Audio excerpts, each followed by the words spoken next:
Saudara, hari ini Pengadilan Negeri Jakarta Selatan kembali menggelar sidang kasus dugaan pembunuhan berencana Brigadir Yosua. Menurut rencana sidang akan menghadirkan terdakwa Putri Chandrawati untuk memberikan keterangan sebagai saksi. Putri akan bersaksi atas 3 terdakwa lain dalam perkara ini, yaitu Richard Eliezer, Ricky Rizal, dan Kuat Ma'ruf.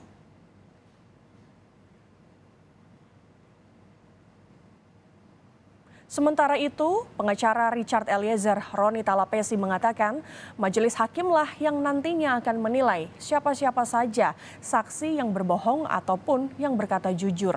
Dirinya juga menambahkan Richard Eliezer menyampaikan kebenaran karena didukung alat bukti yang kuat. Bahwa besok dengan keterangan saudara PC yang saya sampaikan dari awal terkait dengan kualitas saksi ya.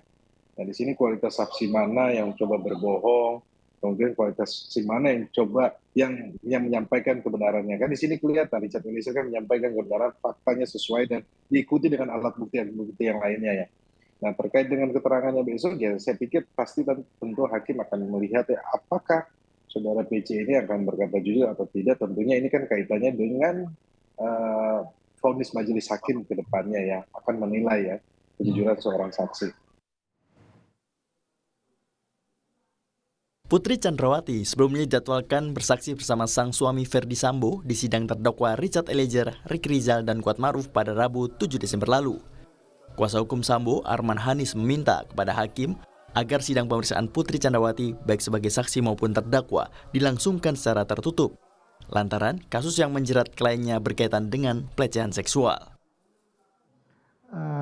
Pada tanggal 27 Oktober 2022, kami mengajukan permohonan kepada Yang Mulia Majelis Hakim dan kami tindak lanjuti tanggal 6 Desember mengenai permohonan agar pemeriksaan Ibu Putri sebagai saksi maupun terdakwa dapat dilakukan secara tertutup, Yang Mulia, karena menyangkut tindak kekerasan seksual. Namun, permintaan itu ditolak Ketua Majelis Hakim. Menurut hakim, dakwaan terhadap Putri Chandrawati adalah pembunuhan berencana, bukan pelecehan seksual. Mengenai tertutup, kami tidak bisa mengabulkan karena terdakwa didakwa oleh jaksa penuntut umum dengan tindak pidana pembunuhan berencana dan bukan asusila. Bahwa di dalam tindak pidana tersebut ada asusila itu merupakan kebetulan. Sidang Senin hari ini rencananya akan menghadirkan Putri Chandrawati sebagai saksi tunggal. Kesaksian Putri Chandrawati menjadi yang paling dinantikan setelah sang suami, Ferdy Sambo, membeberkan kesaksian bagi terdakwa Richard Eliezer, Ricky Rizal, dan Kuat Ma'ruf pada Rabu lalu. Tim Liputan, Kompas TV.